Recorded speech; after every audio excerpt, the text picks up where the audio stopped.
It was almost 6 o'clock in the evening when Patrick Dunn finally got home Wednesday night. He had worked an extra hour and a half to finish the wiring job that Wayne Falk, his supervisor, had assigned him that morning. Because he stayed late, he was able to complete the job almost a half day ahead of schedule. That said, he had worked like a damn man all day, and you could feel it in his sore muscles. It was almost a good thing that his wife Glenda had left that morning for 3 days of seminars in Columbus. He had originally offered to take the day off and accompany her on the trip, but she hadn't given him a second thought, reminding him that the two of them would be taking a cruise during spring break. They had tickets, and he had already booked a vacation for the trip. The tickets were displayed prominently on the middle shelf of the china cabinet so they would be visible when they entered the dining room. Patrick was a little surprised that there was no message on the answering machine, saying that she had arrived all right. She had decided to make the 3-hour drive rather than take one of the commuter planes, which wouldn't have been unreasonable either. If he remembered correctly, check-in started at 7 p.m., so he decided to call her and hit the speed dial button on their wall phone that connected him to her cell phone. It only rang twice before she answered. "I was just about to call you, Patrick. You must have read my mind." Her voice was happy, and he could hear the crowd buzzing around her. Nevin. He wasn't surprised she knew he was calling because the display showed the incoming call was from her home phone. "You know I've always been able to read your mind, darling, so you obviously made it safely. How's the traffic situation? I hope you still have fenders on your car?" He chuckled loudly, knowing her first response would be to defend her driving skills. He imagined the look of annoyance on her pretty face and realized that if they were face to face, she would stick her tongue out to let him know what she thought of his question. The fact that it was early January and it might snow a little worried him a little. If she drove a car, he'd be happy if she flew an airplane. He was relieved that she had answered so quickly. She laughed and replied, "Of course, everything is safe and sound. The trip here went without incident. Traffic was light, and I found the Sheraton Hotel with no problem. That map you printed off the internet was very helpful, dear. You know I'll do anything to help you, dear. Nothing is too good for my Glenda, as I always say. I talked to my boss this morning, and he happily agreed to give me the day off so I could join you." "No, you're not coming here," she replied quickly, her voice going an octave higher. After hesitating for a few seconds, she continued more calmly. "We've talked about this before, Patrick. You know I want to wait until spring break so we can take a trip together." "Yeah, I know. I'm just pulling your chain, Glenda. I haven't talked to them about any time off." He was going to answer exactly that, even when she flatly rejected the idea, but it bothered him that she was so firm in her answer. "I'll stay home like a good boy and do what I'm told." He laughed, as it was not in his nature to let her get her way so easily. He noticed the relief in her voice when she said, "Glad to hear it, Patrick. It's just going to be a boring few days, and I've already picked out a full schedule of seminars to attend. While we're here, we won't have time to do anything together." "You said I must be reading your mind, Glenda. Did you want to talk to me about something?" "Oh, I'm glad you reminded me. I can't find my traveling bag. You know, the one that holds my sewing kit, lint remover, and other things. I was sure I packed it. Could you check in the bedroom to see if I left it there? Maybe it's in the trunk of the car if you don't see it there." "Sure, babe. Wait a minute. I'll get the cordless phone in the bedroom." He put the phone on the counter and quickly headed upstairs to their bedroom. He had only had time to take 2 steps into the room when he saw the briefcase she was looking for on the corner of the dresser. He picked up the cordless phone and said, "Problem solved. The bag you were looking for is right here on the tall dresser. Just be careful not to lose the buttons and stay away from the lint." He laughed. "Oh, thank goodness it's there. I didn't want to go down to the garage and look for it. They have a little store near the lobby and I can just buy whatever I need." She hesitated for a few seconds before continuing, "I have to go now, dear. They opened the registration desk early and I'm already third in line." She quickly continued, "I probably won't be calling much this week because tomorrow I have an evening presentation from 7:30 to 10 p.m., and they have a fancy dinner planned for Friday night. Saturday morning is my last seminar, so I'll head home right after lunch and have time to have dinner with you, honey." "That's all right, dear. I did a little work today, and I might be able to make it Thursday and Friday. Call me if you can, and I'll call you if anything important comes up. Anyway, I'll see you at dinner on Saturday." They exchanged a few more pleasantries before ending the conversation. As Patrick went downstairs to hang up, he began to think about Glenda and her reaction to his joke about wanting to join her. She had been acting a little strange for months now, either too quiet or too eager to please. Even when they had first seriously discussed the possibility of him accompanying her on this trip, her reaction had been an emphatic rejection of the idea. The realization that he was hungry distracted him from thinking about Glenda's recent actions, and he decided to order a pizza. It was still almost 40 minutes before the estimated delivery time, so he headed straight upstairs to take off his dirty work uniform and shower. Then he changed into jeans and one of his many work shirts, emblazoned with the logo of Anderson Electric, his employer. He was relaxing at the kitchen table, sipping a beer, when they brought him a pizza. He knew he should have made himself a better dinner, but being overweight had never been a problem for him. His job kept him in great shape. Glenda wasn't a big fan of pizza, so he felt comfortable indulging himself while she was away. The next day, he would pack leftovers for lunch. Most workstations had a microwave where he could heat up the food. He spent the next hour watching one of the news programs on TV, but soon realized that his attention to the talking head had waned, and he returned to thinking about Glenda and her change in behavior over the past 60-plus days. It bothered him that something had changed in her, and that she objected so strongly to him joining her on her big trip. Glenda was a real beauty in her 35 years, tall and slender, with long dark hair and dark eyes. She worked as a sociology professor at a local college. She had just been hired as a professor at the end of the previous academic year, and she was very proud of the fact that she had succeeded. As one of the junior faculty, she had more classes than the others, but she mentioned that she had a teaching assistant, or TA as she called him. When the fall semester started, she told him how nice it was that her TA, a senior who was graduating in the spring, could do some of the grading and student advising tasks that she had always been solely responsible for.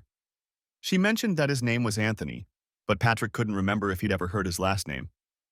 His name had come up a few times in the first couple months, but she hadn't said anything about him in a while. In mid-November, she started talking about upcoming seminars she wanted to attend. They were scheduled for the week between New Year's Eve and the start of the second semester.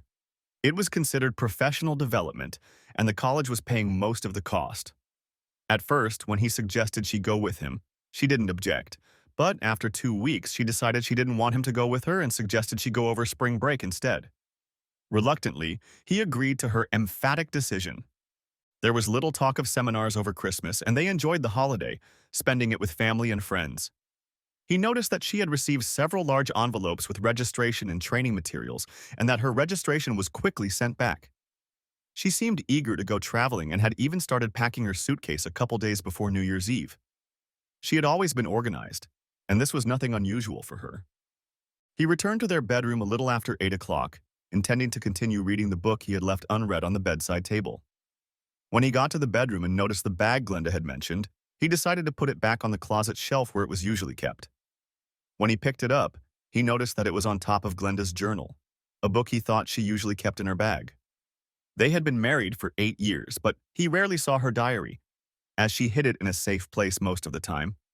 Years ago, just after they were married, he had jokingly asked her to let him read the diary, but she had flatly refused, letting him know that it was her personal and private use. She said it was the same as her thoughts or memories and for her eyes only. They never discussed the subject again, and in the 8 years of their marriage, he had only seen it in her hands a couple times. Both times it had taken her by surprise, and as soon as she saw the book, she would close it and snap the little lock shut, effectively locking it away. Patrick suspected she kept a journal in her office at the college, though she might have done it at home while he was at work. Their schedules didn't match, and she was usually home when he left and back by the time he finished his shift. Returning the bag to the closet, he walked over to the dresser and picked up the magazine, touching it for the first time in a long time.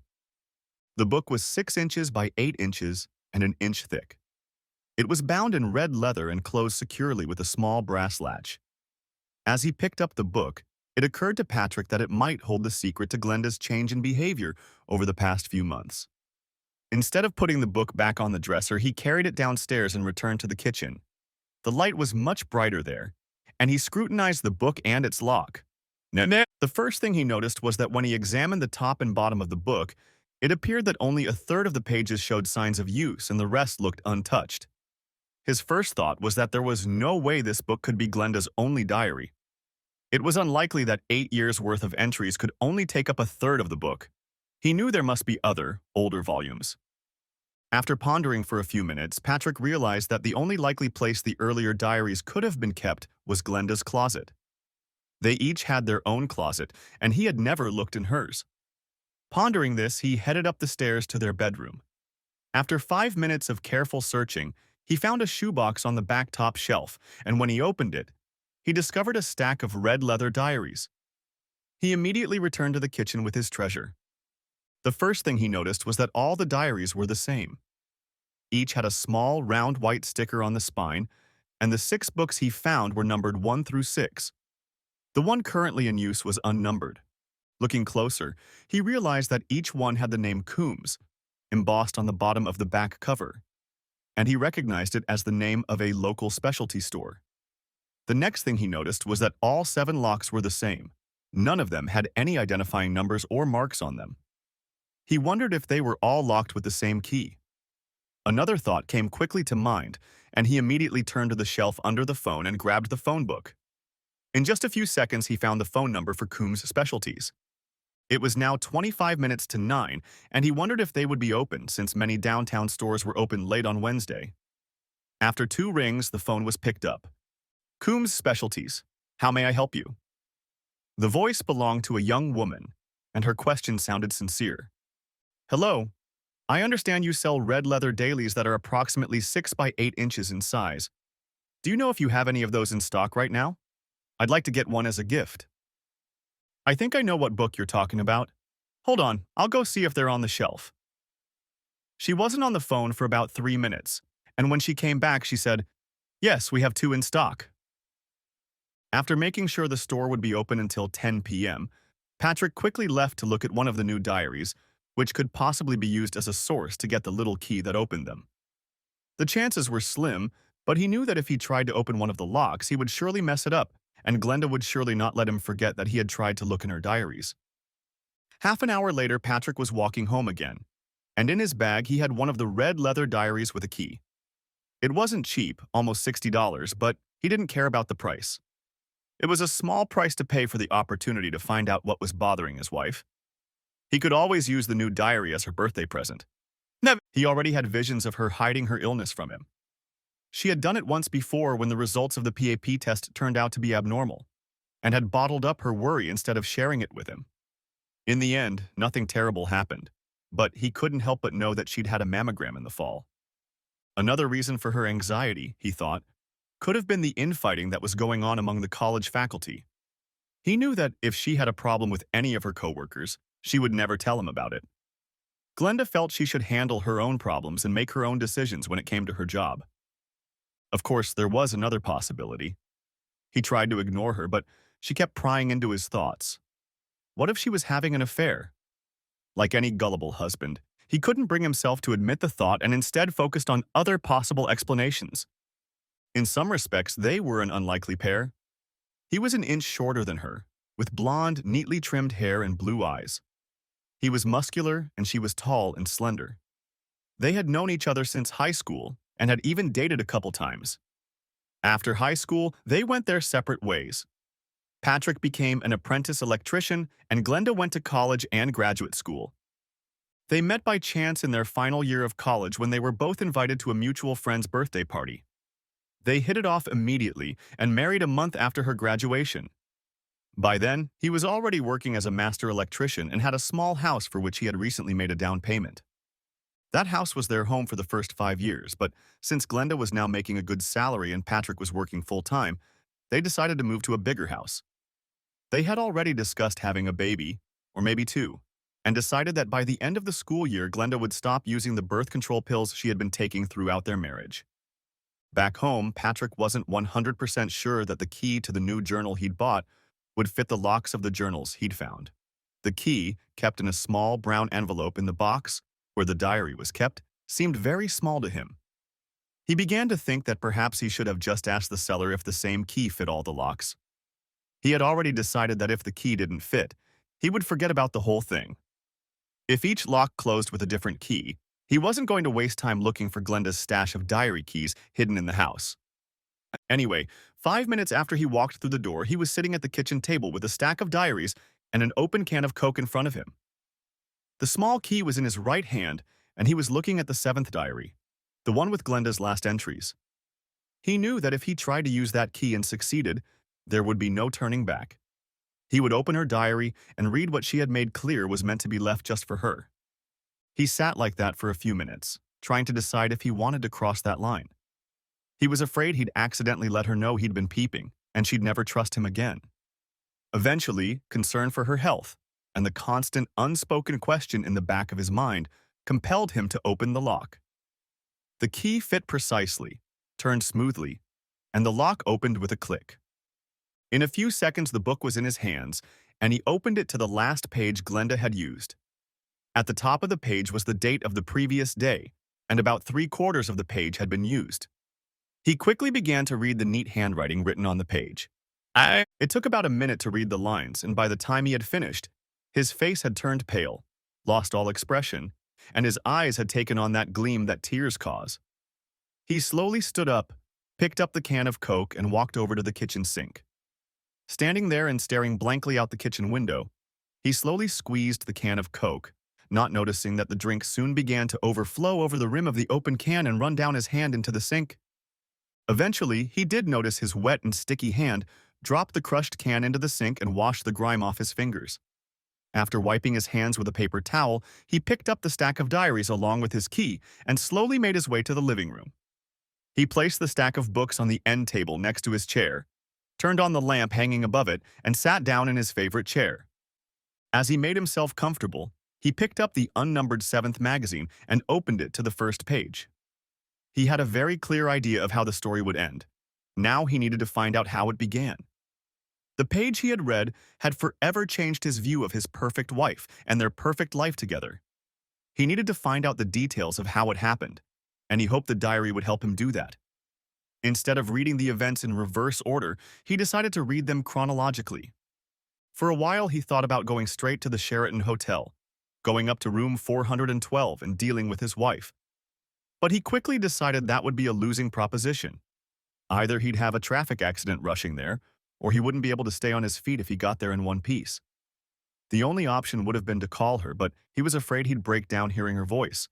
And he was too much of a manly man to break down like that. The first page was dated early June, a little over 6 months ago. He began to read it, carefully ferreting out anything that might relate to the devastating information Glenda had written on the last page.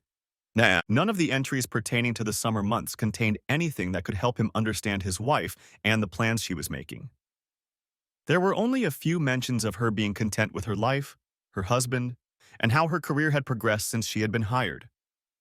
Everything he read should have made him feel happy, proud, and confident in his marriage, but he knew how the story would end when he reached the last page. That knowledge spoiled all the good things he was reading. In early September, Glenda finally made an entry in her diary that had something to do with what Patrick was looking for. Leaning back in his chair, he reread the relevant part of the entry twice. September 8th. Dear Diary, my new assistant dropped by my office today. He is a little taller than me, maybe an inch or so, has black hair, dark eyes, and a short beard, rather unshaven. He introduced himself as Anthony Romano, and he reminds me of someone, maybe a movie star. He left me a printout of his grades, and he seems to have good qualifications. Patrick began reading the diary more carefully, looking for any other mention of Anthony Romano, the teaching assistant. There was nothing in the next 2 entries, which contained only thoughts about her classes and how they were going. She seemed quite content, although she may have been a little nervous thinking about how she would handle one of her largest classes. It had over 100 students, and she wondered how she would cope with so many. September 15th. Dear Diary, Anthony is now helping me with my large class. He answers students' questions when I am busy preparing materials for lecture. I have noticed that my female students seem to be partial to him. I heard 2 of them discussing him as they left the classroom and mentioned that he looked a lot like Leonardo DiCaprio. That must be why he seemed familiar to me.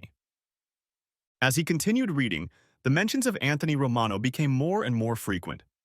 He read even more carefully now, pausing at times to reread certain passages. September 20th. Classes proceed as usual. A few students dropped out. I think they decided the course was too difficult for them. I have noticed that when I lecture, Anthony takes a seat in one of the front rows, where he seems to spend the whole time watching me. I'll have to give him more work. September 24th. I had about 3 free hours this afternoon and was working on a reading assignment when Anthony stopped by my office. He stayed to help, and the work went quickly. We both made copies and selected articles for inclusion. The entry continued with a long paragraph in which she mentioned her intention to talk to Patrick about how children might fit into their future. It was the first entry in which he found mention of the topic. September 30th. During the lecture, I noticed that Anthony was looking at me again. I looked at him and frowned, and I'm sure he realized what I meant, but he just smirked and continued to watch me. At the end of every class, at least a couple female students come up to him to ask him questions about the lecture. None of them seem to want to approach me for information. I feel like they are more interested in him than helping him. Overall, my students seem to be doing well, which makes me very happy. Not that I haven't lectured before, but now that I'm a full professor, I feel more pressure on my students to succeed. In several recordings in a row, Anthony is not mentioned, although it was evident from them that her classes were going very well. In all the recordings, she was happy and upbeat and mentioned her firm decision to talk to Patrick about their plans. He remembered that it was sometime in the fall when they first talked at length about their shared desire to have at least one child. Glenda wanted to finish her first year as a professor without the worries and responsibilities of pregnancy, so they decided to wait until the end of the school year and start trying to conceive. October 8th. I'm so excited.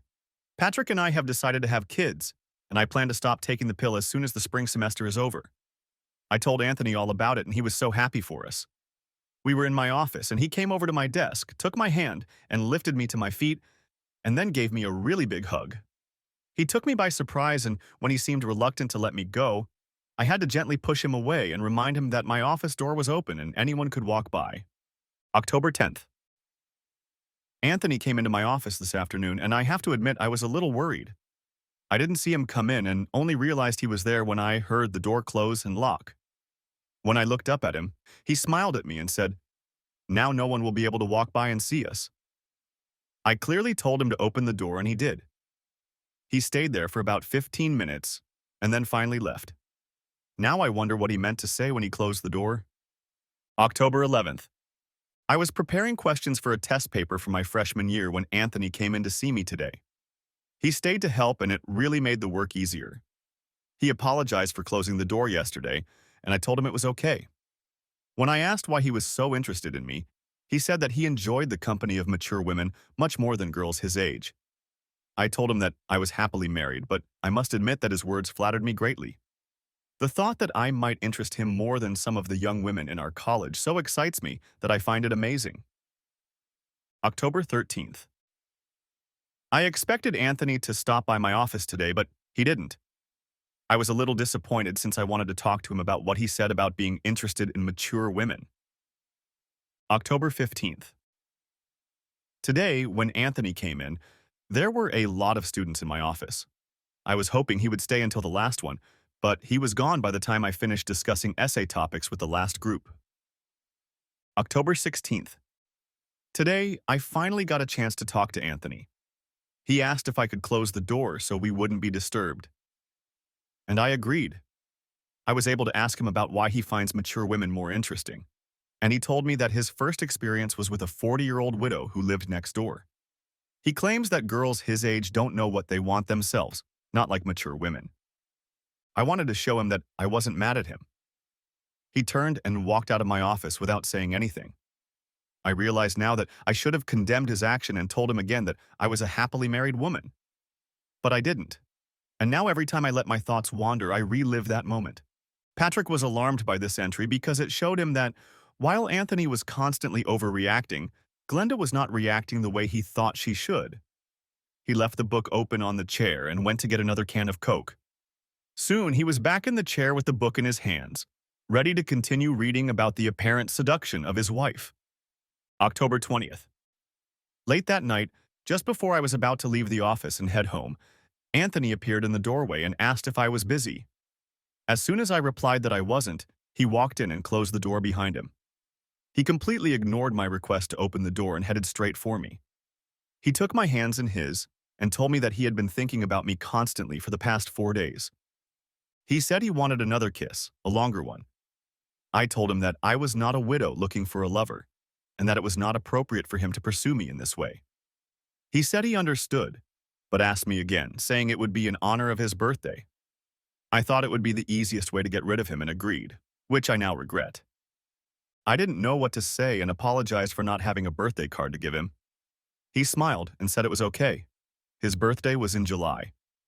I should have been angry at him for tricking me, but I could only laugh at his ploy to get me to kiss him.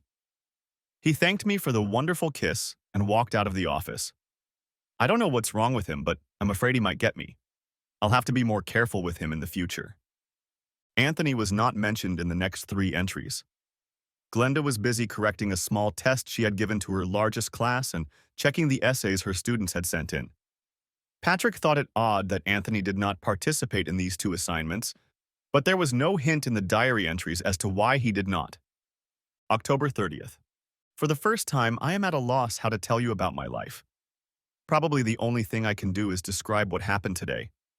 I don't know how I should act with Patrick when he gets home, as I'm afraid he might look at me and realize what has happened. It all started when Anthony walked into my office this afternoon. I was busy reading and didn't hear him come in, and he surprised me with his cheery, "Hi." When I looked up, he was already closing and locking my office door. Somehow I didn't say a word to him about it. As he approached my desk, he reached over and took my hand, grabbed my shoulders, and pulled me to him. He didn't let me say a word. I was so ashamed. There's no excuse for not ending it the moment it started, but it was like he turned on a switch in me. As soon as I realized what he was doing, I pushed him away. All he did was smile and say, "Don't even try to suggest that you didn't like it." I didn't say anything back, and he said, "I knew it." When I finally regained the power of speech, I asked him to leave. He smiled slyly and said, "I'd see you tomorrow." I realized that I'm not handling the situation with Anthony properly. He's making my life so difficult, and I'm sure he knows it. Maybe I should talk to Patrick about it, but I know he won't be too happy with the way I've let things develop. Worst of all, I think about Anthony from time to time. The entire entry for the day consisted of a description of how Anthony felt about his wife, and as he reread it for the 3rd time, Patrick realized that he was once again so angry that he would lose control of himself if Anthony were in front of him. Until that moment, he had never considered himself capable of extreme cruelty. November 2nd. I think I finally stopped worrying about how I would behave in Patrick's presence.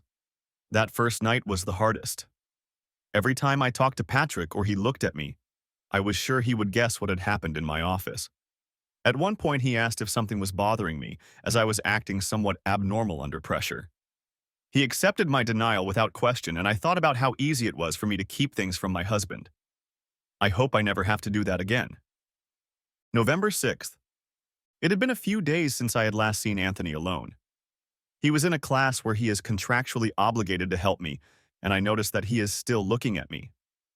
When he catches my gaze, he smirks, and I know I blushed the first couple times it happened. I wonder how I'll act the next time he shows up in my office alone. November 8th. Anthony walked into my office this afternoon, but there were several other students already there. I happened to look up as he turned to leave, and he kissed me and then smirked. I'm sure the other students didn't notice it since they were standing with their backs to him, but I wish he had been more considerate of my position. Just after the new year, I received an invitation to attend a seminar series in Columbus. It looks interesting, and I think I'll attend if I can. I ordered an information packet. November 9th. Yesterday was another day that will be very difficult to write about. I am again very unhappy with Anthony's behavior and my own, and I wonder how this will end if I don't do something about it soon. I had a couple of hours to spare this morning, and I was already hard at work when I heard the office door close and lock. I don't know how Anthony manages to sneak in without me knowing. I asked him to open it, but he just ignored me. When he tried to lift me from my seat, I resisted. Unfortunately, my resistance weakened as he continued. I thought, what harm can another little kiss do? If only it had. As soon as I regained control of myself, I pushed him away and ran to the bathroom. Tears stood in my eyes as I got my clothes back to normal. All I could think about was how angry Patrick would be if he saw us, or if he even knew about this. Anthony walked through the bathroom door. He must have seen that I was really upset and left as soon as he said he wasn't going to apologize and hoped we could do it again. I should have told him not to even think about it, but I was upset and only came to my senses after he left. What surprised me the most was how well I held myself in Patrick's presence when he came home from work. I'm sure he didn't suspect a thing, and I could hardly believe I didn't feel any tension as we talked all evening. The entry for the entire day was again about the Anthony episode, and Patrick reread it several times as his anger built up again. Finally, he turned the page and continued reading Glenda's diary. For an entire week, there was not a single mention of Anthony or anything related to the developing relationship between Glenda and her TA. Moreover, Patrick noticed a certain sense of satisfaction in her entries. November 17th. God, I just don't know what's happening to me. Anthony has taken hold of me in ways I never imagined. I don't know if it's his rough exterior or some flaw in me, but I just can't hold myself together around him. This afternoon, he came into my office and sat on the corner of my desk. I told him we would have to talk about what happened the last time he was here, and he quickly agreed. He just watched me and smiled when I told him that it wasn't right that we were somehow related. I reminded him that I was happily married and that my position as a professor could be jeopardized if anyone found out what we had done. As I spoke, he only nodded and smiled at me. When I finished speaking, I leaned back in my chair, confident that he understood my position. Despite my reasonable approach and confidence that the situation was resolved, I noticed strange behavior on his part. After a few minutes, which seemed like several minutes but actually lasted only seconds and 40, he asked me if I wanted to lock the door or if he should do it. I couldn't find the energy to answer, and after waiting only a few seconds, he got up, closed, and locked the door to my office. Walking over to my desk, he invited me to join him on the small leather couch in front of the bookcase. I can't find the words to explain why I agreed to his request. An hour later, he thanked me and left. We've entered dangerous territory, and I just don't know what to do about it. A big part of me wants to fire him as my assistant, but another part of me says we didn't do anything that bad. I can never tell Patrick about this, and thankfully there's no chance he'll ever find out. My office is on the 4th floor, not on the street, so no one will see us. Hopefully my emotions will be back to normal before I get home to Patrick. Patrick had a hard time reading this message as it was obvious that the situation had escalated quickly. He already felt that he definitely didn't know his wife as well as he thought he did and had already decided to read all of her diaries, no matter how long it took. He went back and reread 2 pages once more. When he finished, he looked up and casually noticed that it was already 2 in the morning. He knew there were many more pages to go, but there was no way he could put the book aside. Before he started reading again, he called the Anderson Electric office and left a message on the answering machine that he would be free the next day for personal reasons. He hadn't yet made a final decision on what he would do, but he already knew that his life had changed forever. Where there had once been love and dreams of the future, there was now only cold emptiness and growing anger. He went to the bathroom to drink the last can of Coke and continue working on his journal, then went back to the living room to get a new one. He didn't feel tired and didn't think the caffeine in the soft drink was keeping him awake. His brain was working on a fast track, trying to digest everything he had read. He looked at his watch again and marveled that he had talked to Glenda only 8 hours ago and had his suspicions. November 22nd. Anthony was in the office this afternoon, and I did my best to keep a desk between us. He didn't push his way in or try to lock the door. I felt so guilty over the past few days that there's no way I would have agreed to let him even touch me. I think he sensed my determination to keep things between us. I hope I can keep that determination. For the next few days, there was no mention of Anthony in the records. He could tell that Glenda was in high spirits as the first semester was coming to an end. There were only a couple weeks left, and she was looking forward to the end of them. November 23rd. I told Patrick about the seminars, and he doesn't mind me attending. He even offered to take time off to go with me. I need to think about it. We could do some things when I'm not attending the seminars. It was obvious to Patrick that between November 23rd and mid-December, Glenda's decision to have him accompany her to the seminars had completely changed. He continued reading. November 25th. Anthony was in the office this afternoon asking if he could come over to my house. I clearly answered him that this was not going to happen. He was particularly interested in whether Patrick was working out of town at night. The next idea was to visit him at the house on 2nd Avenue that he shared with 3 other students. When I told him there was no way I was going to do that, he replied that I could always call him if I changed my mind. His name and number were in the phone book. Except for the fact that he tried to convince me to meet him outside of college, he was on his usual behavior. I told him about the seminars I planned to attend, and he seemed interested in them. I told him they were for faculty only, but he only smiled. November 30th. Yesterday was another day that will be very hard for me to tell you about. It seems to me that I have completely lost my way. Last night I hardly slept at all, and even Patrick seemed to realize that something was wrong. I wish I could explain to him what's on my mind, but it's just not possible. I've had several dreams about Anthony over the past couple days. I have no affection for him, but I just can't get over him and the things we did together. What is wrong with me that I can't stop him from doing this? I just stood there and watched him close and lock the door. I couldn't even imagine saying no to him. The whole time we were lying on the couch, my mind was telling me to stop. When he left, I closed the door and started to get dressed, crying. How could I let this happen? I spent the rest of the day at my desk with the door closed, alternately crying and thinking, trying to figure out how this happened. Maybe I should see a therapist. Although Patrick saw the genuine regret and anguish in Glenda's words, he could find no justification for why this had happened, something she had clearly participated in willingly. The more he read, the darker he became in his soul, and the words he read had an extremely negative effect on his usually generous and happy character. In the Patrick who appeared, he would not be recognized by his friends or relatives, nor even by Glenda. December 3rd. Anthony stopped me in the hall this morning and asked if I would reconsider meeting him at the house he shares. He said he wanted to spend a few hours with me in a real bed. I told him to forget it, that I would never consider meeting him, especially in a place where I could be seen. I reminded him again about my husband and my career. When he seemed resigned to my words, he quietly made another suggestion to me. He asked if he could accompany me to the seminars in January. He had seen my brochure from the Sheraton Hotel, where the group was staying, and said that for a group of sociology professors, all seats would be taken. He said he was willing to pay for his own room if I agreed to spend nights with him. I told him to forget it. Before he left, he smiled at me and told me I should think about it. I didn't say anything back to him, but the thought was already lodged in my head. What is wrong with me? Patrick had to take a break as the anger at the two of them began to boil up inside him. He paced back and forth across the living room a few times and then went to the kitchen for another can of Coke. He was tempted to have a few beers, but decided to keep a clear head. He was at the stage where he already knew what he wanted to do, but he didn't have a plan, and he knew he would have to make a proper plan.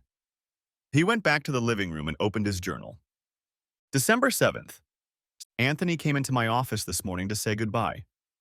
After his exam tomorrow, he's going to fly home for Christmas. He wanted to know if he should come back early to go to the seminar with me. He said he knew I was considering that possibility. To distract him, I told him to call me in a few days, that I hadn't made a decision yet. He smiled and said he would call me in a couple days at my office. December 8th. Today, I told Patrick that I wanted him to stay home while I went to a seminar, that we could go on a cruise during spring break. We had talked about a cruise in the past, so the idea wasn't a new one. He wasn't too happy about it, but eventually agreed to stay home. I feel so guilty for lying to him about this trip. I haven't decided to take Anthony with me yet, but I probably want to keep that option open. Since then, I've thought back to our little affair on the couch in my office many times. I can't figure out why I think about it. I am so happy with Patrick and our life together. I've never thought of Anthony any other way than just as a partner. There's definitely no love here. It would be great to spend some quality time with him, as he is definitely an experienced lover. I wonder if he'll call me or give up the idea. December 12th, Anthony called me at the office this morning. He still wants me to take him to Columbus with me. He suggested I call them and book 2 adjoining rooms so no one will see us go into the same room. His idea of calling him my brother and booking a room in his name sounds foolproof. He said he'll call me tomorrow to make sure I've done everything, and if so, he'll call them to put the room on his credit card. Now I have to decide if I'm going to consciously plan to cheat on Patrick. December 14th. Anthony called again today. Apparently he tried to call me yesterday, but I wasn't in the office. I did call, though, and made the appointment he suggested. I was so embarrassed to do this. We were given the numbers 412 and 414. He is going to call today and put the number 414 on his visa. He seems very excited about it. I can't say I'm very excited, but I think I'm looking forward to it. Anthony is leaving at the end of the spring semester, and he is no longer in the TA program. I hope I won't be tempted to meet him again after our 3 nights at the Sheraton. I don't know what it is about Anthony that turns me on so much. There have been many handsome men in the past who have looked at me, but I've never been tempted. I think he's the kind of guy who knows how to push all the right buttons. At least I think he does. God, I hope Patrick never finds out about this. It would kill him. He doesn't deserve that at all. There were several entries in the rest of December, but only one mentioned Anthony or the plans she and Glenda had made to spend 3 nights at the Sheraton. Apparently, he called her home 2 days after Christmas. December 28th. Yesterday, Anthony called me at home. I was shocked to hear his voice, but at the same time grateful that Patrick had to work. Anthony said he was ready for a man to pick up the phone and, if anything, asked me to find a girl named Veronica. He said he just wanted to make sure I was still okay with it since he would have to fly back for New Year's Eve if he was going to go with me. I told him I was going to take him with me, and he was very excited. I tried to talk about it calmly, but deep down I had to admit I was excited too. I was really counting on this to help me get rid of him. Before Patrick and I had gotten married, I had never spent even 2 nights in a row with the same man. I thought about it, and maybe that's why I decided to go along with Anthony's suggestion to spend that time together. I just pray it throws me off balance. And Patrick looked at his watch and saw that it was almost 5 in the morning. He knew that the next entry was the one he read first, right after he opened the diary. He had almost finished the last book of Glenda's diaries, but he had already decided that he had to read them all. Although it was clear from what he had read that she had never cheated on him, he needed to know for sure. He wanted to know if there was anyone else he could take his anger out on. He already knew he had a lot to do today, so without finishing the last page, he went back to the kitchen to make coffee. There would be time to sleep later. With a cup of fresh coffee in hand, he returned to the living room to reread the last page of the book. January 3rd. Tomorrow is an important day. I'm leaving for 3 days of seminars and 3 nights with Anthony. I'll pick him up before I leave town and maybe drop him off at his house on the way back. Thank goodness Patrick didn't seriously talk me into taking him with me on this trip. I don't know what I would have said to him if he had. Patrick got me a map from the internet so I wouldn't get lost when I went there. This afternoon, while he was at work, I looked online and found that there is a Victoria's Secret store in the mall next to the Sheraton. I think I'll buy a couple outfits to wear with Anthony, and I can always rinse them out before I come back to wear them for Patrick. I don't really like the thought of doing that, but he'll never know. I forgot to tell Anthony that he better have a good supply of condoms, since I'm not going to risk bringing home a surprise for Patrick. If he doesn't have condoms with him, we can always stop by the drugstore. There's probably one in the mall with the lingerie store. I think we'll stop by there before we check in. I can't believe how excited I am for this trip. I'm also wondering if Anthony will expect me to do things that Patrick and I have never tried. I'm not sure I'll like it because it will be hard to offer Patrick something new right from the doorstep. He might wonder where I got the idea. Maybe if that happens, I'll save what I learned for our cruise, because you can always say I'm just adventurous. I've already started packing and I hope Patrick doesn't find it suspicious. The last thing I want is for him to suspect anything. I just read all my thoughts for the day and wondered if I could really go through with it. What happened in my office was very spontaneous. If Anthony and I are going to spend even 1 night together on this trip, it has to be planned ahead of time. There was no way I could justify it, even to myself, as a momentary weakness. I suppose I could still tell Anthony I was canceling the trip and pay for his room and travel expenses. That probably wouldn't be a problem now, though. I was already getting wet just thinking about it. Patrick finished the 7th magazine and sat sipping his coffee, going over in his mind all the details he had read in the previous 9 hours. Sitting down at his desk, he began to draw up a plan that he could work on for the next 3 days. He had already made up his mind that his marriage was over. Even if she reneged on her agreement with Anthony, he would never be able to trust her again. Even the thought of forgiving her seemed hopeless. Hours passed and he could feel his love for Glenda fading, while at the same time his hatred for Anthony grew exponentially. Shortly before noon, Patrick got up from his computer and went to get the cordless phone. Taking it out, He sat down at the computer again and dialed the number that popped up on the screen. Pearsall Investigations. How can I help you? The woman who picked up the phone spoke in a very businesslike manner, and Patrick noticed it immediately. Do you handle divorces? Patrick wasn't sure what to call the work he wanted to do, but assumed it usually involved divorces. If you mean, do we get pictures of cheating spouses and things like that, the answer is yes. Would you like to talk to an investigator? The woman's professional demeanor gave her away, and Patrick now felt comfortable. Yes, I'd like to talk to someone. That's the kind of work I'd like to do. The phone switched to soft rock, and Patrick waited nearly 30 seconds before the investigator answered the call. This is John Pearsall speaking. I understand you're looking for evidence of a divorce. How can I help you? The man's voice was very businesslike, and Patrick immediately set about telling him his story. I believe my wife is having an affair with a man at the Sheraton Hotel near the airport. I was wondering if you would be able to provide me with photographic evidence and how much it would cost. Patrick wasn't sure exactly what he needed to know or how exactly to convey his request. The Sheraton, you say? We can definitely handle that. Is this happening now? What kind of timeline are we talking about? Patrick got comfortable and said, My wife is there now. She's staying until Saturday morning. She's staying in room 412, and the man she's seeing is in 414. They're adjoining rooms. They were there last night as well, but I didn't decide what I was going to do until this morning. My wife is attending a series of seminars, and the guy she's dating came with her. He wondered if the investigator would realize this unintended double meaning. John Pearsall must have caught the joke, because he chuckled before saying, I need a few more details, and I'd like to know what kind of surveillance you need. First, could you give me their names and descriptions? Patrick described his wife and offered to email a picture if necessary. He had found the firm through the website but didn't want to waste time emailing. He also gave Anthony's full name and gave him a vague description from his wife's diary. It's very simple, Mr. Dunn. We can install cameras in their rooms this afternoon and leave them there until the weekend when they check out. It will only take a few minutes to install the equipment, and I just checked the data on the Sheraton. We have an acquaintance who will let us into the rooms at a flat rate for admission. Unless you are going to require us to look after them, there is no hourly charge for our services. I think a flat fee of $800 will suit you, if you only want photographic evidence. You said cameras. Wouldn't it be cheaper to use just one? I only need confirmation that they were together. In fact, I'd like to check them out right today. If there are pictures to confirm that they spent the night together, I'd like to have them by tomorrow night. Patrick hadn't thought about the details and what it would take and didn't know what to ask.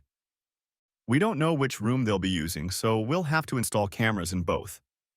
The cost is reasonable considering the high-quality equipment we use and the expenses we incur. If we pay a maintenance man to let us into those two rooms twice, once to set up the equipment and once to clean it up, it will cost us $100. I'm sorry, I didn't think. I've never had to do this before. I assume you want an upfront payment. I'll make the payment by credit card on your website, if that's okay with you. Patrick was determined to set things up. The man he was dealing with sounded like a professional, and he didn't want to have to travel so far to meet him in person. With the help of the website, everything will be fine. When you fill out the form, put in the case number 1372A. That will help our accountants not get confused. As soon as I receive your payment, I'll head out to install the cameras. We'll create a DVD of the footage from the cameras. I'll need your name and address to forward them. It seemed simple to Patrick, but having the DVD mailed to him wouldn't do any good. Could you keep the DVD in your possession until I contact you? Right now, I need pictures to prove that they are really dating. I don't need anything explicit, just pictures that make it clear they're having an affair. You can email them to me tomorrow, and I'll print them out here. You're the boss, Mr. Dunn. I can easily take pictures from the video stream. The DVD can stay in your file until you request it. Patrick provided his phone number and made a credit card payment while they were still talking to each other. After confirming the payment, the investigator promised to start installing the cameras right away. Satisfied that he had made a deal with the private investigator, Patrick finally succumbed to drowsiness. He stretched out on the couch and soon fell asleep. By late afternoon, he woke up slightly refreshed, but definitely hungry. After eating a warmed-up pizza, he returned to his chair, opened the first of the six filled diaries, and began to read. It went much faster now because he didn't reread anything and didn't spend much time thinking about the content. Yeah. He had just finished the first volume and stood up to stretch his legs when he received a call from Glenda just before 10 o'clock in the evening. He felt surprisingly comfortable talking to her. Neither of them had hinted to each other that they had secrets. As he hung up the phone, he wondered if it was as easy for her to hide her intentions as it was for him. Now that he had his plans worked out, it was easier for him to do whatever was necessary. Thinking about it, he wondered if he would ever feel like a normal person again. Before he started work on the second volume, he checked his plans one more time. He had a lot of details to take care of on Friday, including a visit to the bank and getting his finances in order. He had already called Anderson Electric and quit his job, and the last check was due the next day. It was well over 1 o'clock in the morning when he finally finished the second volume. The second book took him much longer than the first because he realized that it was quite possible, even probable, that while he was sitting there reading, Glenda was in bed with Anthony at the Sheraton Hotel. His thoughts turned now and then from the written pages to the exciting erotic scenes generated by his imagination. By this time, Patrick was very tired and decided to sleep a few more hours if he could. He knew he wouldn't be able to sleep in the bed he and Glenda always shared, so he stretched out on the couch again. Surprisingly, he managed to doze off and eventually woke up at 7 in the morning feeling rested. After a quick breakfast, he resumed reading, starting at the beginning of the third volume. By noon, he had finished the third and fourth volumes and was able to put the diaries aside to complete all the chores that were on his list. The first thing he did was stop by Anderson Electric to pick up his last check and clear out his locker. The owner of the company, Gus Anderson, tried to convince him to change his mind as he didn't want to lose his best employee. When Patrick explained a little about his situation, Gus realized that his entreaties were going nowhere and reluctantly shook Patrick's hand, wishing him the best. He managed to get Patrick to promise to return to Anderson Electric in the future, if possible. The trip to the bank took a little longer, as he had a lot more paperwork to do. When he was finally able to leave, there was over $20,000 in a cloth bag, the entire amount he had been able to withdraw from his general and personal accounts. He had hoped for more, but the additional funds required Glenda's signature. The money he was able to withdraw was only enough for emergencies. It was almost 4 o'clock when he got home, and the first thing he did was check the answering machine. There was a message from Pearsall Investigations, and pulling himself together, he dialed John Pearsall's direct line number. "This is John Pearsall. How can I help you?" "This is Patrick Dunn taking your call. Were you able to set up the cameras and have you gotten any results?" "Ah, yes, Mr. Dunn. We were able to set up cameras in both rooms yesterday afternoon, and I got the results just after noon today. Both rooms were vacant when we were there, so we were in and out quickly." Patrick hesitated for a moment before asking, "Was there anything special on the tapes?" He was almost holding his breath, waiting for John Pearsall's answer. "Well, Patrick, this isn't easy for me to say, but your suspicions have been confirmed. I'm sure we'll have all the proof you'll need to file for divorce. The two of them spent the night in your wife's room and had sexual intercourse several times. I have transferred the video files to DVD, and you will have them whenever you want them. You mentioned that you would like 3 frames from the videotape, and I am willing to email them to you if you still want them." Those words from John brought tears to Patrick's eyes, much to his own surprise. Despite everything he had read, the realization that he had visual confirmation somehow took the whole situation from possible fiction to actual fact. "Yes, please send me the pictures. Thank you very much, Mr. Pearsall. If everything is fully paid for, I consider our business complete." "Yes, your payment has covered the bill in full. Are you sure you are all right? Your voice sounds a little different than it did yesterday. I know situations like this often lead to heartache, and frankly, I'm a little concerned." Patrick had regained control of his emotions, but there was definitely a note of concern in his voice when he said, "I'm fine, thank you. I'll be sure to let you know if I need anything else. I'm sure your attorney will want a copy of that DVD, unless you decide to file for divorce for reasons other than adultery. In any case, we'll keep it for a year or until we get your instructions. You know, many of my clients have told me that psychotherapy can help in situations like this.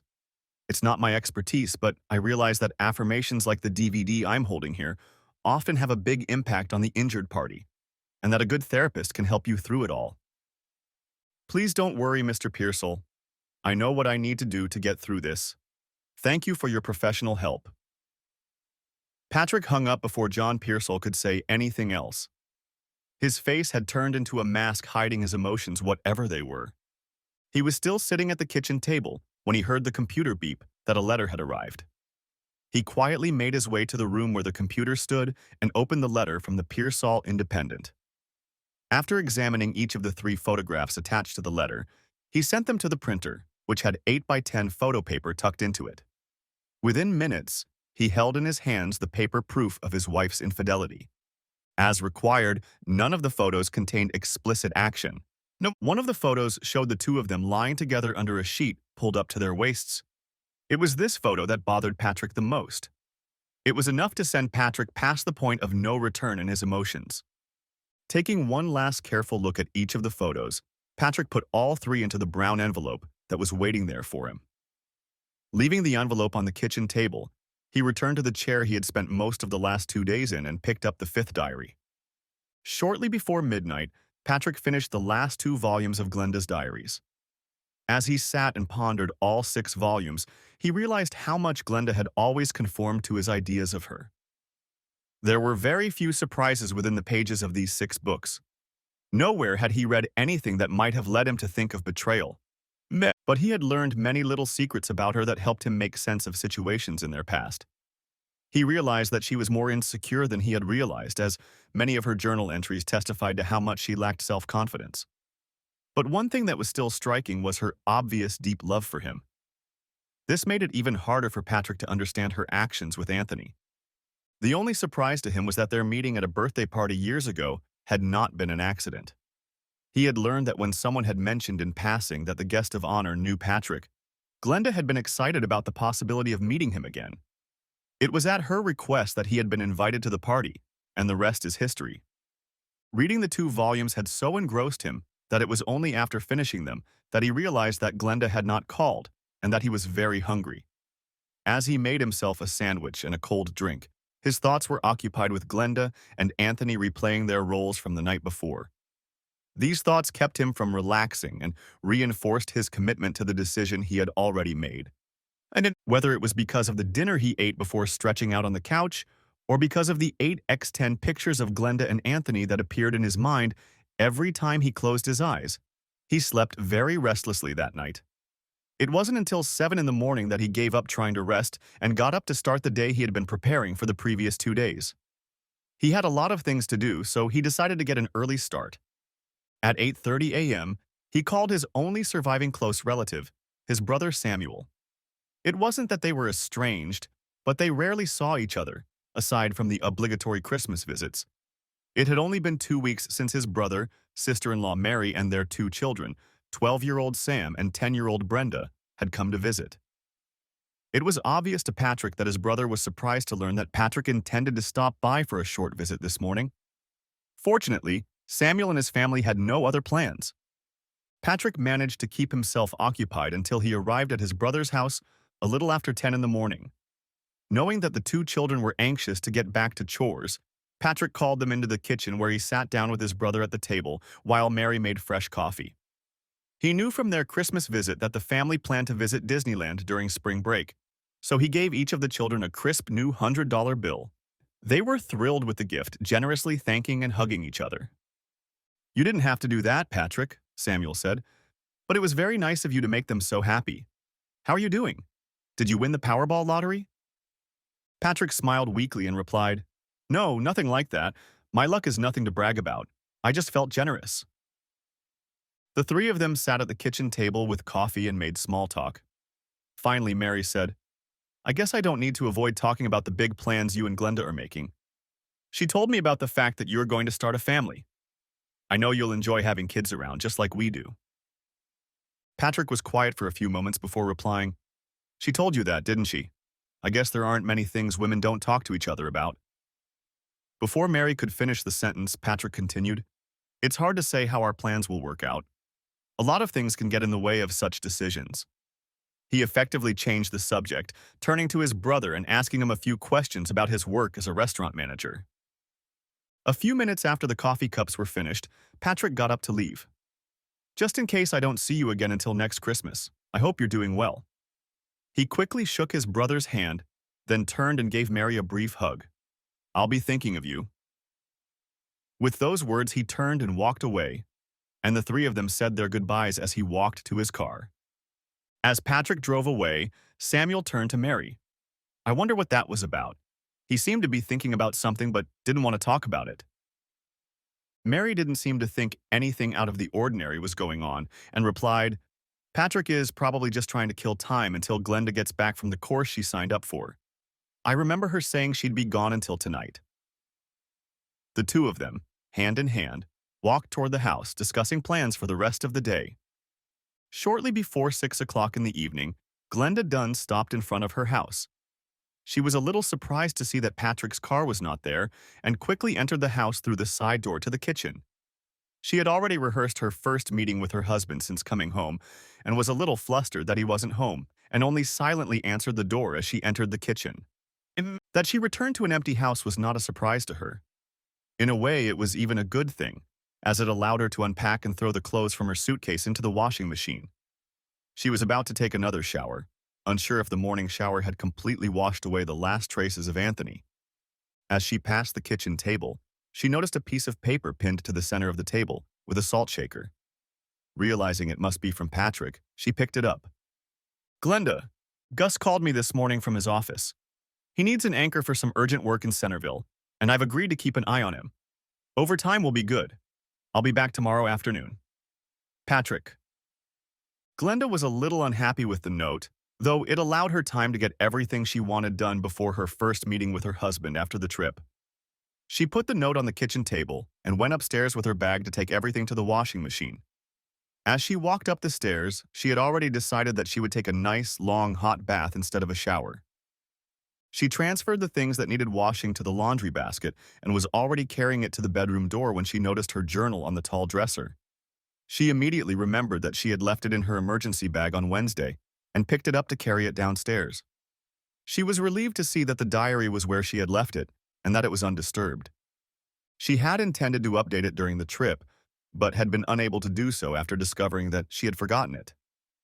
She realized where it was when Patrick told her where the emergency bag was, and she distinctly remembered putting 2 items in there.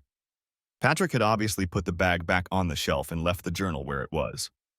She decided to update it while she did the laundry, since it was a little early to relax in the tub.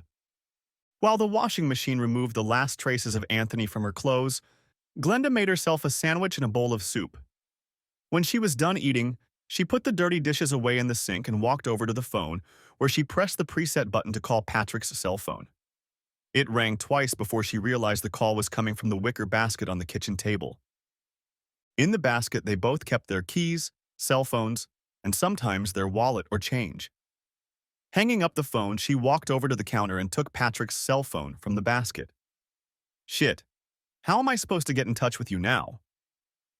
It was a purely rhetorical question, and after asking it, she walked back to the kitchen table and placed the day planner in front of her. The small brass key that could be used to open the day planner was in her wallet, attached to a piece of red yarn, and she quickly undid the lock with it. Having undone the lock, she opened the book to the first blank page, took a pen, and began to write. January 7th. The most eventful 4 days of my life have just ended, and I hope I can remember everything I wanted to tell you. Some things may not be pleasant to put on paper, but I have to do it. When I picked Anthony up from his house, it was obvious that he was looking forward to this moment. As we drove, he kept trying to touch me, and I resented him a little for it. Eventually, he left me alone until we got on the highway, after I warned him that someone I knew might see us. The further we got away from the city, the more I relaxed, and when we finally got there, I was already enjoying myself and his attention. We stopped at the mall before heading to the Sheraton, and while he went to the drugstore, I went to the Victoria's Secret store to pick out my underwear. He must have run all the way there and back because he joined me in the store before I could buy anything. He made several suggestions, and I ended up buying 1 set that he liked and 2 that I preferred. I wore them for him Wednesday night, and he doesn't know it, but I wrapped them in an empty bag and left them in the trash when we left the store this morning. There's no way I can wear it for Patrick, especially since Anthony picked it out. I also decided to throw away the 2 sets of bras I bought, since I don't want anything to remind me of my nights at the Sheraton. I know I will never be able to erase all the memories, but I will try. On Wednesday night, Anthony came to my room, and it didn't take us long to get to know each other.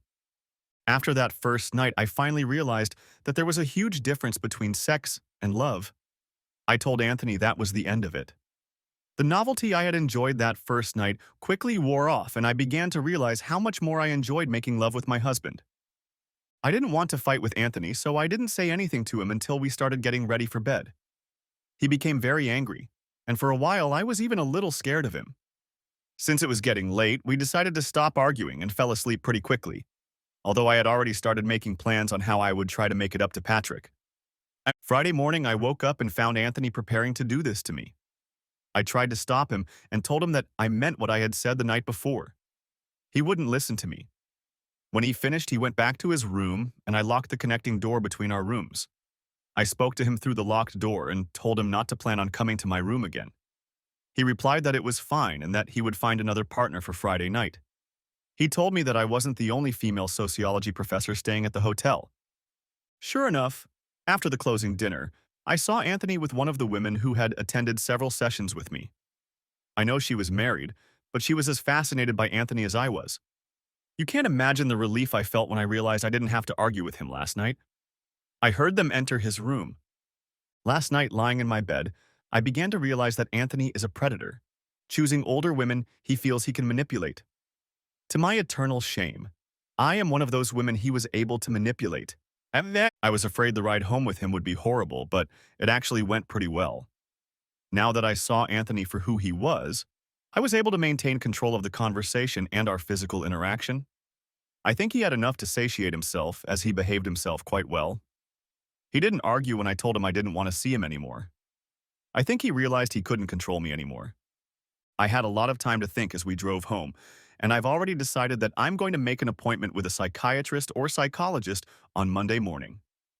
I need to know that I will never cheat on Patrick again, and to do that, I think I need to understand how I let Anthony take control of me. I need to do something about this obvious flaw in my character. What allowed this shameful episode to happen needs to be brought under control or eliminated. I would rather die than give in to that kind of temptation again. I have also decided to spend the rest of my life making amends to Patrick, even if he never learns the reasons why. It is enough that I know this terrible secret. I can only pray that he never finds out. There is one more decision I have made. If Patrick agrees, I intend to stop taking the pills when my prescription runs out in 12 days.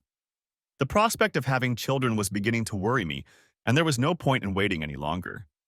When Glenda finished writing her long entry, she used the pen as a bookmark, left the book on the table, and went upstairs to prepare the bath. She took her cordless phone with her into the bathroom in case Patrick called. Filling the tub to the proper level, she added the bath oil, lit the candles, and immersed herself in the water.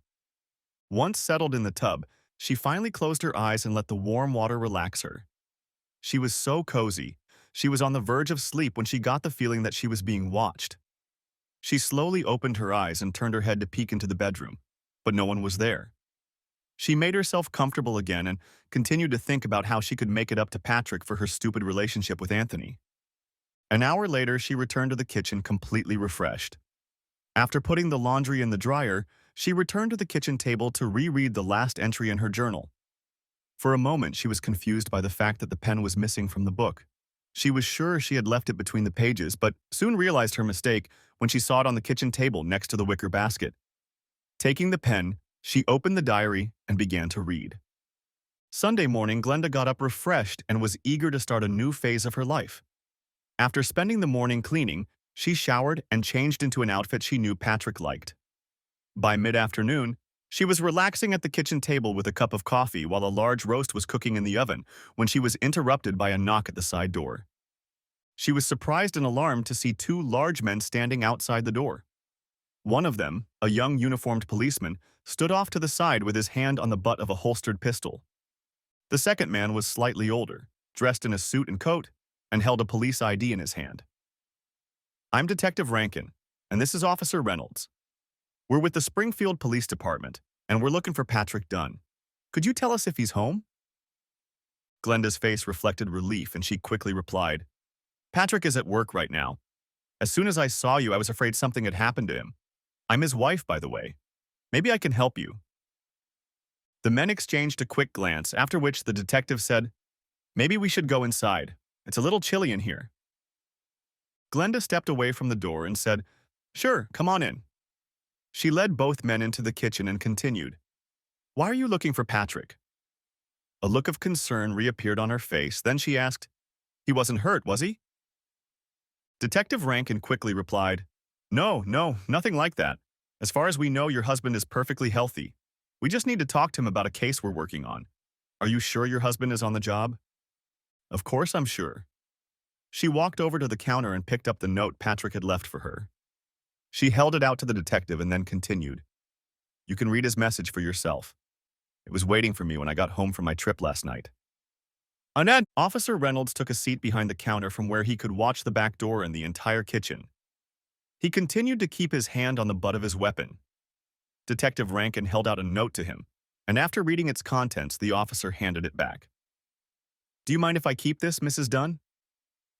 When she shook her head, the detective opened the zippered briefcase and placed the note inside. Glenda's curiosity took over and she nervously asked, Why do you need to talk to Patrick? What interest could the police possibly have in him? He's never been in any trouble. The detective replied, This morning we received a call from homicide reporting a homicide. The call was recorded and we were able to trace your husband's cell phone from the number it was made from. We are now working with your husband's cell phone carrier to find out where he was at the time of the call. Relief ran across Glenda's face. Well, obviously you made a mistake somewhere. I tried to call my husband last night as soon as I got home, and when I called his cell phone, I found that he had left it at home. It's in that basket over there. She pointed to a wicker basket on the kitchen table. A look of obvious skepticism appeared on the detective's face. Do you mind if I check his cell phone? When he finished speaking, he walked over to the basket, looked at it for a couple of moments, then picked it up and returned with it to the kitchen table. I don't see any cell phone here, Mrs. Dunn. Are you sure you're not thinking about some other day than yesterday? Glenda's face reflected shock as she verified that the basket was indeed empty. She quickly walked over to where the basket had been and looked around, even though it was obvious that there was nothing else on the counter. I don't understand. His phone was still there when I tried to call him last night. She shifted her gaze from officer to detective with obvious frustration and concern. Well, I can't explain why the phone wasn't in the basket where you said it should have been, Mrs. Dunn. Obviously, I have to believe that the call that was traced to your husband's cell phone was actually made from that phone. The detective opened his folder and made a few notes before continuing. Does your husband know Mr. Anthony Romano? No. Glenda was even more surprised at the mention of that name and her face lost color for a moment before she replied, I know Anthony Romano, but my husband doesn't know him. Anthony was my assistant last semester. The two men exchanged glances again before the detective said, So your husband had no reason to dislike Mr. Romano? Are you absolutely sure he didn't know him? Glenda began to panic and replied, No, Patrick never met Anthony. The detective took a few more notes, then looked up at her and said, It seems your husband knew Mr. Romano well enough to call and report his murder. Glenda was so shocked by this statement that she sat down at the table and only then said, Anthony is dead. He was on a trip with me and I brought him home yesterday around 5:30 p.m. How can he be dead? Detective Rankin sat down on the opposite end of the table and asked Glenda, What was your relationship with Mr. Romano? Could they have been the reason for your husband's murder? Glenda's face turned white as the detective spoke. After a moment, she came to her senses and said, Anthony was just a middle school student, my assistant, and my husband had no reason to do that to him. Although she said these words, the tone of her voice was not convincing. The detective made her sit and fidget for almost half a minute before he said, When we arrived at the address your husband gave us, we found evidence that Mr. Romano was attacked as he walked through his front door. There was a travel bag lying in the middle of the hallway, as well as footprints indicating that a fight had taken place there. Apparently, Mr. Romano lost the fight and was dragged into the kitchen where he was tied to a chair with nylon straps that are commonly used to bind electrical wires. Glenda began to cry quietly as he described the scene at Anthony's house. Mr. Romano was shot in the left knee before he was dragged into the kitchen, and the medical examiner believes a major artery was hit because a lot of blood was lost. We haven't gotten the autopsy results back yet. It appears that Mr. Romano was struck several times before he was killed by a single gunshot to the head. He continued. Preliminary forensics also revealed that he was shot once in the groin, a non-fatal wound that was most likely inflicted after death. The estimated time of death is between 6 and 8 o'clock in the evening. At this point, Glenda interrupted him, saying, Patrick would never do anything like that. He's not like that. Her crying had almost stopped, and it was obvious that she was angry rather than upset. The detective turned to his notes again before continuing. According to the state, your husband has a permit for a .25 caliber semi-automatic handgun. One of the bullets that hit Mr. Romano was recovered from the chair he was tied to, and our technicians have tentatively determined that it was a .25 caliber. There also remains the question of motive. Detective Rankin rummaged through his folder and finally pulled out 3 photocopies, which he placed on the table in front of Glenda. These are photocopies of 3 photographs found at the crime scene. Their placement on the table next to Mr. Romano indicates that he was shown the 3 photos before he died. Blood spatter indicates that they were there when the fatal shot was fired. I don't think you've been completely honest with me about your relationship with Anthony Romano or your husband's interest in him. Glenda took the 3 photocopies in her hands and stared at them in shock as the detective spoke. When it dawned on her exactly what the photos depicted, she began to cry in earnest, saying, No, Patrick couldn't have known. Just as he was about to continue describing the crime scene, the detective received a call on his cell phone. During the 3-minute conversation, he said almost nothing and spent most of the time writing in his notebook. While he was writing, Glenda had become quieter and was now sitting with her hands in front of her face, sobbing. Finishing his notes, the detective looked up at Glenda and said, Your husband's call was made from Windsor, Ontario. The local Windsor police worked with a cell phone company and found his cell phone. It was in a cloth bag along with credit cards and a .25 caliber handgun that was registered to him. The bag was in a trash can in the Walmart supermarket parking lot. No one saw him or his car, although license plates from his car were also found in the dumpster. They believe he may have stolen a license plate from another car in the parking lot to blend into the flow of cars from Ontario. This news did not comfort Glenda, and she continued to cry inconsolably as she sat at her desk. After watching her for a few minutes, the detective pulled another photocopy from his folder and placed it in front of her. It was a copy of a photograph of a small brass key with a ruler lying next to it. There was a small key in the photos. We have no idea of its significance. Do you recognize it? Glenda looked at the photograph and immediately grabbed her purse. In a matter of seconds, she pulled the diary key out of her purse and placed it next to the photo of the doppelganger. At that moment, she completely lost control of herself and collapsed into the chair. The only words she uttered afterward were, diary, and Patrick. The 2 men stayed with Glenda for almost 15 minutes, waiting for her to calm down. Eventually, they managed to convince her to call someone who could come and be with her. After making sure her sister would arrive within a few minutes, they finally left. As they walked to their cars, Officer Reynolds asked, Do you think they'll apprehend him quickly? It all depends on how well he can hide for the next 2 weeks. He hasn't committed any crimes in Canada, so I don't know how much of a priority their police will make in finding him. It's not like he's a serial killer. If he manages to go undetected, the longer he's on the run, the less chance he has of being caught. If he's still at large in 6 months, we can ask that the case get publicity on television. Some of these most wanted shows are getting good results. Officer Reynolds pondered that answer for a few seconds before asking another question. What did you think of her cell phone story? I thought she was being serious when she said the phone was there last night. Yeah, I agree. I don't think she was lying or confusing her statement. I suspect he came back here but for some reason never carried out what he had planned. While here, he probably saw his cell phone and decided to take it with him. The uniformed officer looked a little puzzled and asked, Well, if he was here, why didn't he let her know? It's inexplicable that he came back and just took the cell phone. Detective Rankin stopped, looked at the young man and said, Think about it. Patrick Dunn just killed her lover and is coming home. The only reason to come back that I can think of is to kill her and possibly myself. I don't know what happened that made him change his mind, but I don't believe for a second that he just went back for his cell phone." Reynolds nodded his head slowly, mulling over the detective's words. Finally, he said, "I think Mrs. Dunn will eventually realize how close she came to ending her life and wonder why she didn't. I wonder how she will feel about it." Thanks for watching. Hope you enjoyed it.